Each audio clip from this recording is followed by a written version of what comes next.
Welcome back to another Bali COVID-19 update. This is February 27th, 2022, and my name is Bruce. And what's the weather like today? Well, it is a little overcast but pretty sunny, and the wind speed is 10.7 kilometers per hour.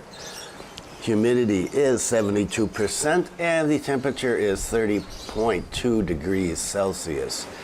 Overall, a nice day. As you can probably hear, I'm still sick. I just cannot get rid of this thing. But carrying on, for those of you who like the cooking videos, that cooking video this week is canceled since both my wife and I are sick. And the cooking video takes a lot more energy to film, and so the Renon video will be up next week, and then we'll be doing another one after that. So stay tuned for the cooking videos. Some confusing things going on today, and so stick around for the update and wrap up, because the update I will talk about the most confusing thing of all the confusing things that occur here. That is this new decree from the governor that, I don't know, it just doesn't make sense to me, but I'll talk about that in the wrap up. What are the main stories? Main stories: the governor and the minister of tourism, Sandiaga-Koster, got together and they want to get rid of the quarantine and the VoA. No, it is not happening right now, despite what you have heard.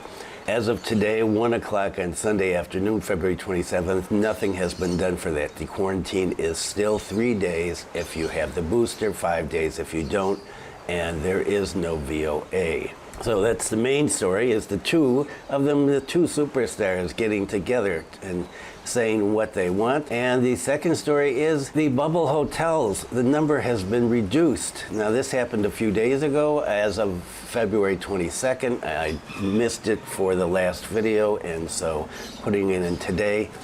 And so we're back to number six bubble hotels. Why? I don't know. I haven't been able to find any explanation. More of the mysteries about how Indonesia is dealing with the COVID situation and getting tourism back again. And there was a big earthquake, in case you haven't heard, and I'll talk about that a bit. And then the usual, and including a part on education, which you know is one of my special interests. And so you can go through the timestamp and pick out what you are interested in. And just one of the things about this sickness, for those of you that have had this, I have this really terrible taste and smell. I don't know what it's kind of, for me, it's like a chemical smell. And I smell it everywhere. I smell it on me, I smell it in my room, I smell it on food, I taste it on food. I even tried smelling my keyboard the other day to see if there was something in there that was making the smell. And my granddaughter said, "Why are you kissing your computer, Grandpa?" I wasn't kissing it, I was smelling it. And that's just a smell, and it makes me not want to eat. The only thing that does not smell to me is water. So let's get on and take a look at the numbers. Okay, the numbers are getting better. They're still not great, but yeah, there's an improvement. National new cases, 46,643.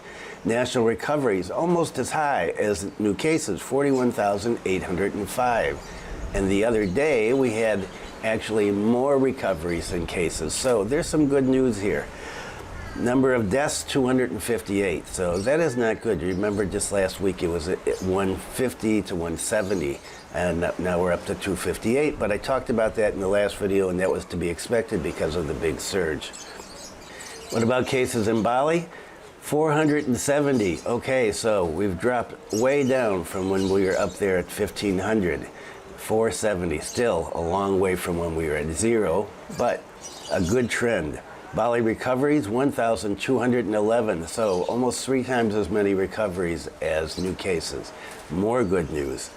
And Bali deaths, 14, unfortunately. And, well, as I've said about the national deaths, this was to be expected because of the surge. And so overall, the numbers are looking pretty good. And in a segment on Bulang, I talk about how they're closing one of the isolation centers because of the lack of need. And so that's good news. Okay, let's get on to the main stories for today. And this is something kind of like a Marvel movie bringing the superheroes together. Who do we have? Sandiaga and the Governor Koster, yes. They agreed to apply VoA and remove quarantine of foreign tourists to Bali. Okay, we got two of the big guns here, and they've got together and a meeting of the minds. So the two of them agreed to apply a visa on arrival, VOA, and abolish the quarantine. According to Sandiaga, the governor's request and I agree that we will both push for visa on arrival. Now notice he said we will both push because neither of them can make this decision. This kind of a decision has to be made in Jakarta. According to Sandiaga, based on input from tourism actors, it's the visa on arrival that's really expected to be represented as part of opening Bali. And this is something that everybody agrees on. It's not just the quarantine, but it's the VOA too. People do not want to go through the process of getting somebody to sponsor them and paying a lot of money. They would much rather come in here and get the VOA, especially for people that are just coming in for a few days or a week. They don't really need this B211, do they? However, Sandiaga reminded people that handling the COVID-19 pandemic remains the priority. Governor Koster said we discussed two things with the minister, which were discussed in a coordination meeting chaired by who else but Luhut. Yes. The governor explained that the reason for his party proposing the abolition of quarantine for tourists is because the current pattern is conducive and allows for the abolition of quarantine. And what is the current pattern that is conducive? Well, the lack of foreign tourists arriving in Bali who were exposed to COVID-19. He said this can be seen through data on direct flight passengers from abroad by Garuda and Singapore Airlines. Of the existing passengers, Koster said, of the 150 on the Singapore flight, only one tested positive. All the others were negative. So if the data is like that, it's a pity that people who are already negative have to be quarantined, he said, and I completely agree. The governor said that he and Sandiaga both agreed to push forward to accelerate the recovery of Bali tourism and the Balinese economy, namely that the arrival of foreign tourists comes in without quarantine and applies for visa on arrival. So let's hope that our two superheroes get their way and get Jakarta to get rid of the quarantine and bring back the VOA soon. And changes in the bubble hotel. What is going on here? As of the 22nd of February, we're back to only 6 bubble hotels, and the rest of the hotels listed are in-room quarantine hotels. Why is the government doing this? Who knows? I don't know. I haven't seen any explanation, but the link is down below, the Bali Hotel Association website. You can go over there and take a look. You can see which hotels are the 6 hotels. Both the bubble hotels and in-room only hotels and resorts will be available for travelers to book when entering Bali on international flights and that meet entry requirements. If you're holding a booking with a hotel that was previously a bubble hotel, please reach out to the hotel and address any concerns that you may have. What do you say about this? It changes from week to week. It's no wonder we don't get a lot of people coming in here now. There's nothing solid. It would be so nice to see the government make a decision and stick with it for at least a week. Let's take a look at what's happened over the first few days of the international flights coming in direct to Bali. More than 600 foreign tourists come to Bali via direct flights. So according to the Minister of Tourism and Creative Economy, Sandiaga, he said that the tourists came in on Garuda and Singapore. Of course, we know that. And based on a report from the airport authorities, during the period February 1st to February 18th, there were a total of 639 passengers who flew directly into Bali. Of that number, 462 passengers came using Singapore Airlines. And the details, 159 passengers arrived on February 16th, 158 on the 17th, and 147 on the 18th. So for the first short period of direct flights, not too bad. Not overwhelming, but better than nothing. And well, we just hope that it's going to continue to increase. And we'll take a look at the numbers as they come in over the rest of the month and see how we do. Now, compared to Thailand, for example, this is nothing. Remember, we still have a quarantine and we don't have free visas, so this is a big difference here. So it's a start, and well, I'm positive about that. And with the addition of other airlines coming in starting in March, as I talked about in a previous video, well, we can expect to hit more and more people coming in, and especially if we get rid of the quarantine and get the VOA, and that is in another segment. And there's been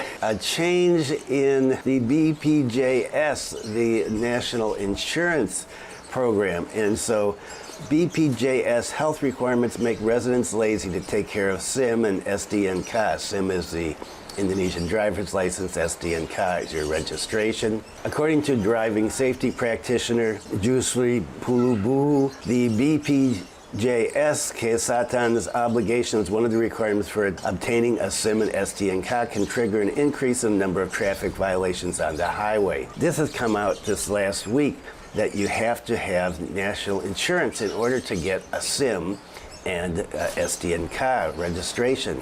You've got to be registered for the national health insurance. This is brand new, and also included in here, but not discussed in this article, you have to have this in order to buy and sell land. I'm not sure where all this is coming from. So according to Pak Jusri, he assessed that this new policy can be viewed negatively by community groups, which made them even reluctant to take care of the legality of driving. He said, in the end, it might make certain groups not take care of STNK,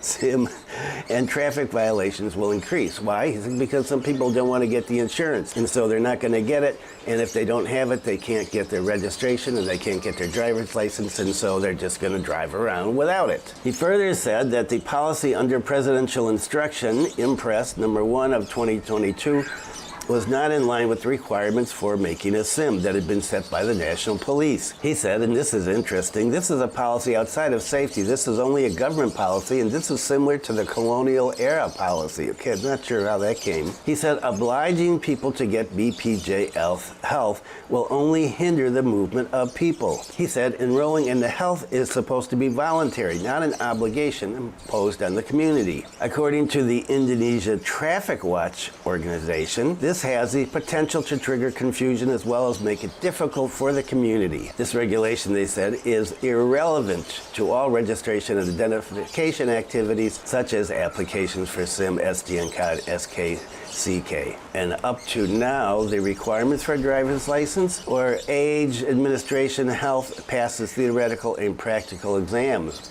But now, it looks like you're going to have health insurance, and it has to be active. And by now, you've probably heard about the earthquake, Sumatra's Pasaman earthquake update. 8 died, thousands evacuated. So there was a 6.1 earthquake that jolted Pasaman, West Sumatra on Friday and took 8 lives at this point, although still looking for people that have been missing. As of Friday, 6,002 people have been evacuated, 8 died, 10 severely injured, and 76 lightly wounded. And at this point, safety and security teams are out looking for survivors or, unfortunately, dead bodies, and officers are still updating the data on the impacts of the earthquake. According to the Deputy Regent of West Pasaman, the current main focus is preparing the evacuation site, emergency kitchens, and clean water. And up until today, and this is yesterday, the joint team is still evacuating people. People are generally the elderly, women, and children, and they're sleeping crammed under makeshift tents with makeshift blankets, and some are even sleeping in a sitting position. A few videos ago, I was talking about changes in the educational system with the new curriculum, and well, there's some feedback on the new curriculum now coming from educators, not the people that develop the curriculum, not the ministry, but the actual people that are going to have to teach the curriculum.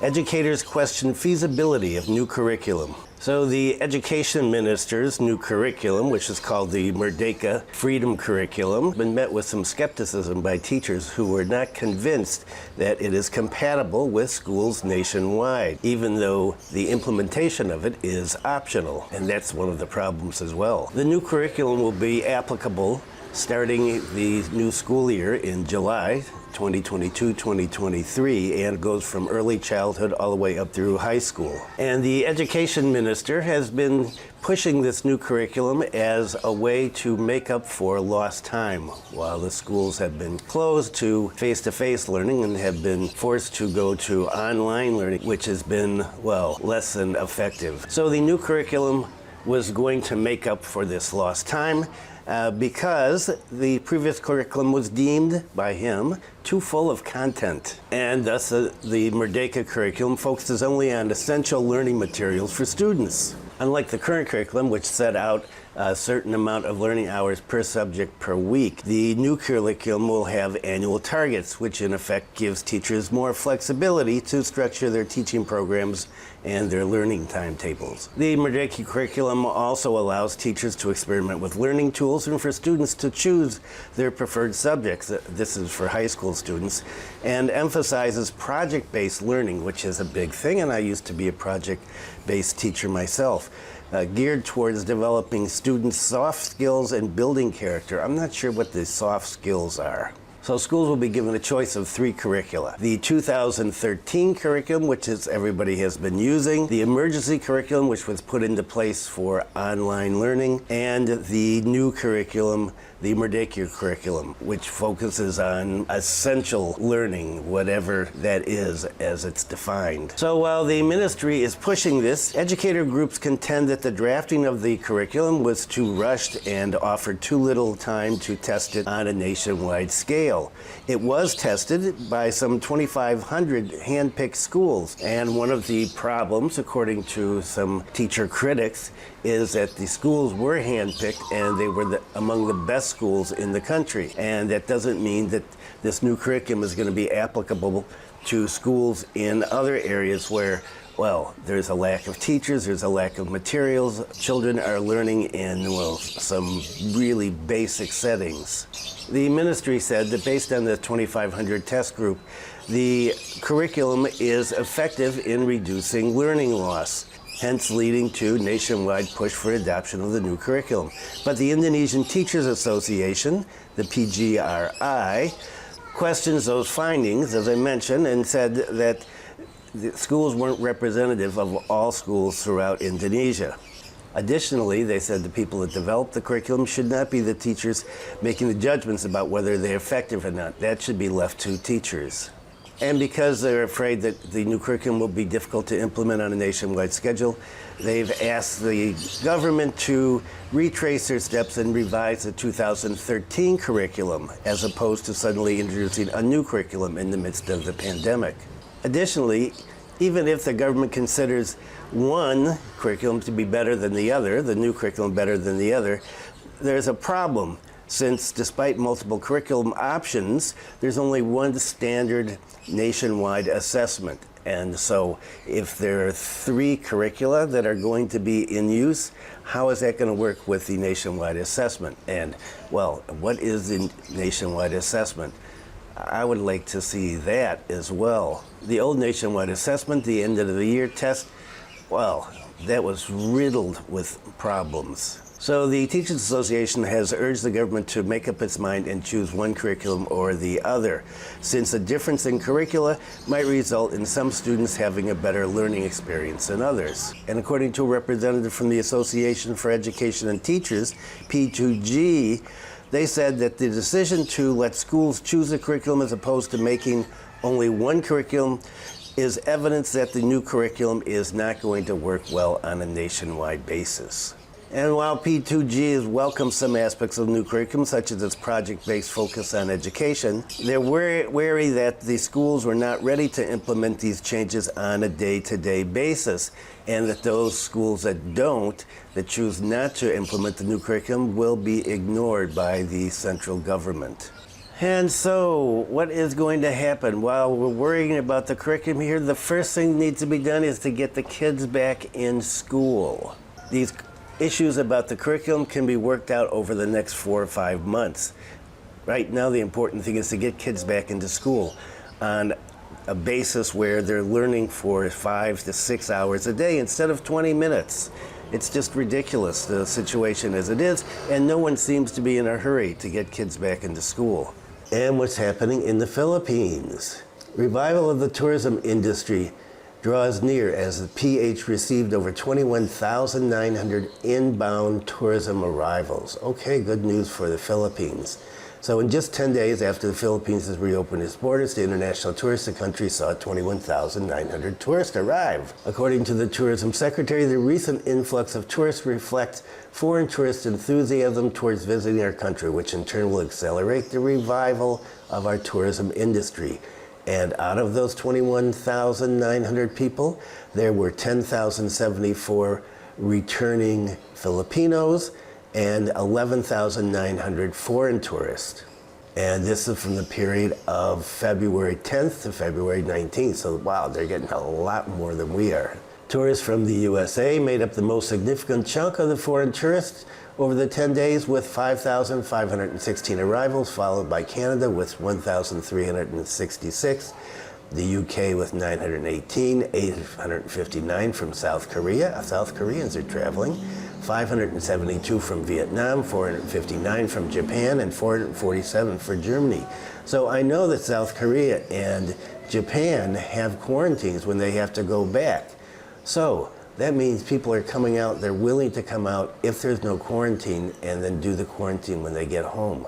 So that should be something that we want to think about here. The Secretary also disclosed that COVID-19 vaccine certificates from Egypt, the Maldives, Palau, Albania, Estonia, Greece, Malta, and Uruguay would be accepted as proof of vaccination required upon entry to the Philippines. And what about tourism workers? A total of 325,271 individuals, or 93% of the department's nationwide target of 354,309 tourism workers are fully vaccinated against COVID-19, and of this, 19.26% have already received their booster as of February 18th, so that's a week ago. So, good news for the Philippines. And what's happening in Thailand? Record 24,932 new COVID cases, 41 more deaths. So, they got a new record. Tourists are coming into Thailand, but COVID cases, they have the surge. And so this new record compares with 38 COVID-related fatalities and 23,557 new cases on Thursday. The 41 fatalities ranged in age from 3 months to 104 years. And of the new cases, 24,564 were in the general population, 201 among prison inmates. Oh, they keep track of prison inmates. And 167 imported cases. Of the local COVID-19 infections, 24,447 were confirmed at hospitals and 117 via mass testing. And where did the imported cases come from? 167 imported cases included 30 from Russia, 29 from Saudi Arabia. That's interesting. 11 from Cambodia and Myanmar, 8 from Germany, 6 from Estonia, 5 each from Sweden and Israel. There doesn't seem to be a problem with tourists coming in, bringing in the cases compared to local transmissions, and I think that's the same situation that we're going to have here in Bali and in Indonesia in general. And Pak Sandiaga-Uno has been busy again as things are ramping up here in Bali. Pak Sandiaga-Uno, who was quiet for a while, is now back in the news all the time.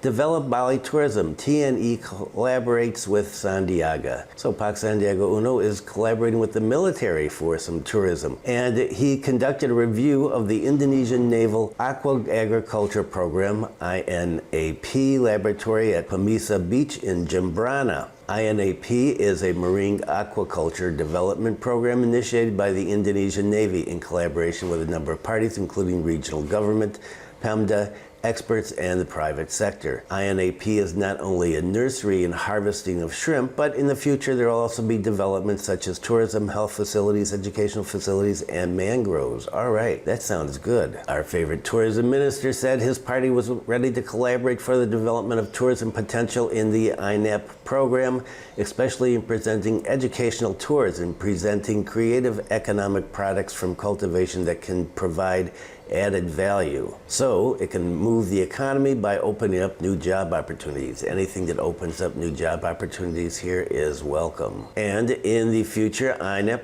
will present creative economic centers that present derivative products from cultivation, starting from shrimp, sea grapes, and others. Pac Sandiaga said this has a tremendous economic impact, especially if later there are derivative projects from cultivation such as culinary tourism, which in my opinion has a high added value. Okay. And if you want to see some culinary tourism, watch one of our cooking videos. Pac Sandiaga added the government is currently mapping the economic transformation in Bali, which in the past was too dependent on tourism. So he's looking to spread out. This is still tourism, but a different type of tourism. He said, I pray for Pak Kasal's dream to be able to bring these 1,000 INAPs to be present throughout Indonesia. Of course, we're ready to collaborate. And so this is something to keep an eye on to see how this develops. This sounds promising. Here's a weird one, and these videos went viral. I didn't see any of them, but they were viral, and 2 cops are in trouble now. 2 policemen who spread pornographic videos in Renon were arrested by the Bali Police. Okay, so we've got our policemen spreading pornographic videos. What were they spreading a pornographic video of? 2 teenagers who were doing it in Renon, in public, at night. They didn't think that they were on camera, obviously, but they were on CCTV. According to the head of public relations of the Bali Police, based on the results of the investigation, the Bali Police have arrested 2 members of the National Police who are suspected of being the perpetrators of recording and distributing the video. He said the police are conducting an internal examination of the two alleged perpetrators to account for their actions. And so what were these 2 kids doing? So they were over in Renon Square at night, and they got a timestamp on this, so this was just before 10 o'clock at night. And, well, they were having sex in the field. I don't know exactly what they were thinking about, but they were apparently dressed when they were having sex. According to the article, the male perpetrator is wearing a jacket and the female is wearing a dress. Both also wore white masks to cover part of their faces. And there's 2 video clips circulating. The first is 37 seconds long, and the second is 1 minute and 30 seconds long. Keep those kids out of school and keep them in the park doing it. That's what I like to see. And what's going on with the isolation program here in Bulaling? Sloping case, Bali Mandara High School, Vocational High School Dormitory, Isoter, temporarily closed. That's good news. Okay, so responding to the increasing sloping development of the COVID-19 cases, the Bulaling Regency COVID-19 Task Force has decided to temporarily close the Bali Mandara Kubuaran SMA SMK dormitory for patients with no to mild symptoms. According to the coordinator of the Data and Information Sector for the Bulaling COVID-19 Task Force, Pakutut Swarmawan, there's no longer a need to use this because the daily confirmed cases have fallen, and so they can continue to use just 2 of their isolation centers, and they're able to close the Mandara Center, and that is being cleaned. And you see in the image that at the start of this, they were spraying there. And according to Pakatut, in the future the task force will use only the Indixa Jingdalam dormitory and the company C at Irsani for Isoters. However, Pakatut noted that if necessary, they can always put Bali Mandara back into action again now that it's been cleaned. But let's hope that we don't get any increased cases and we won't need it. And what about the Isoter rules? Well, they've been changed. Isoter rules simplified. OTG patients can be out on the 5th day. So the central government, through the Ministry of Health, has implemented a simplification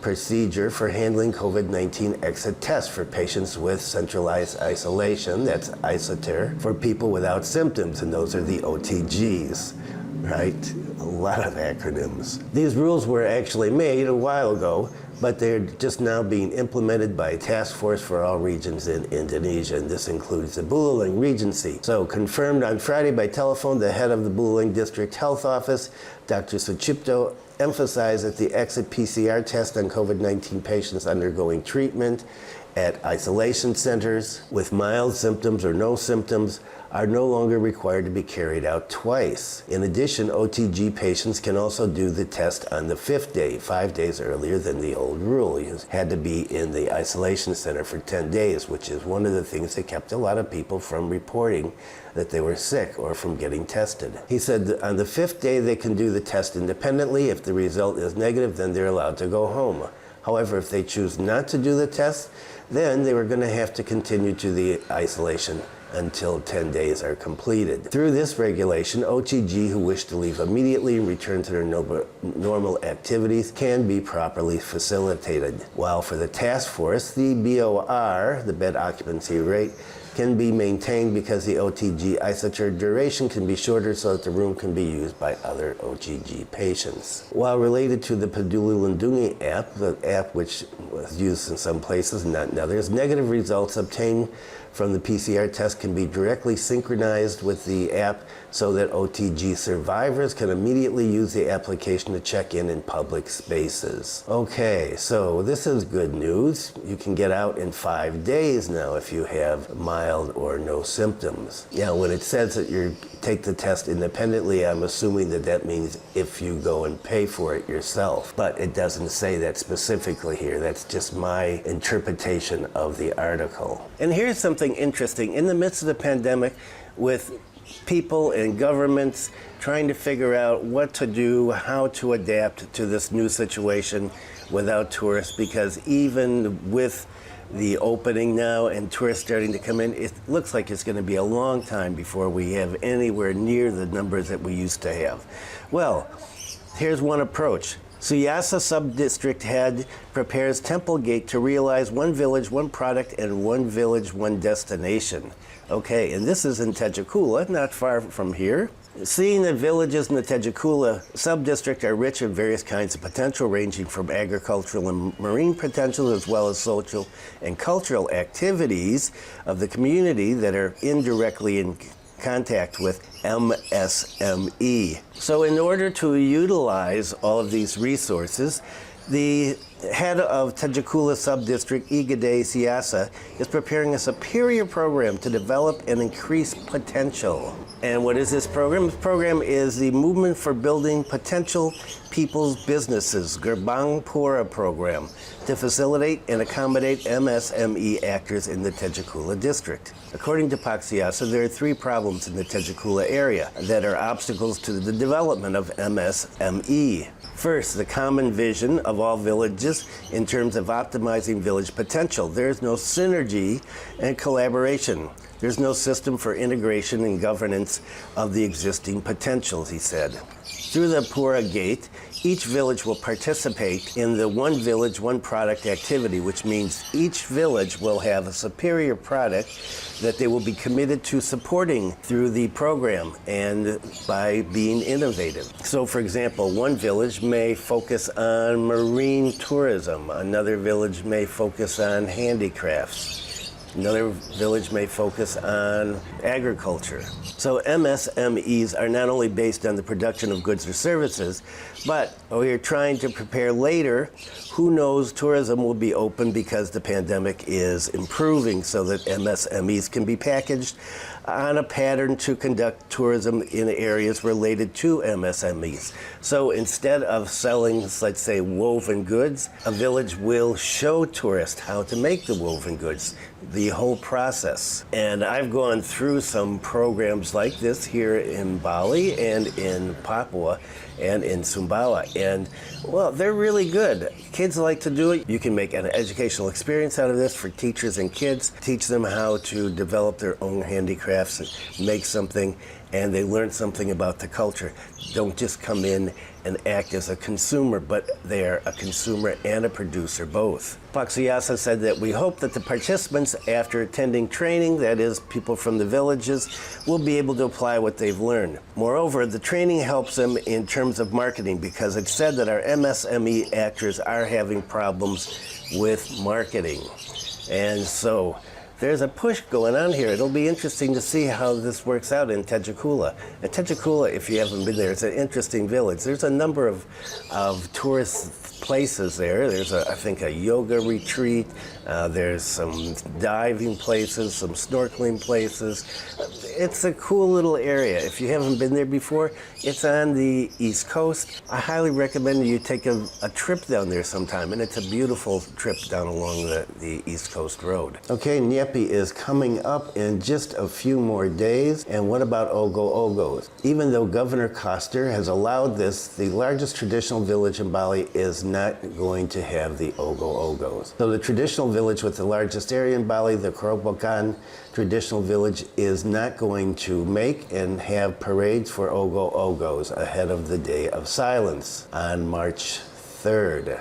The head of the Yowana Kerobokan traditional village, Gusti Prayoga Mahardika Putra, explained that as many as 50 traditional Banjars in the village agreed not to do the Ogoh-ogohs this year. Why not? Well, they're worried about the susceptibility of violating health protocols so that there's a potential for a spike in COVID cases, and they will be subject to sanctions from the COVID-19 task force. He said, "We agreed to postpone it because, to be honest, apart from the time limit for the permit, the requirements are too complicated.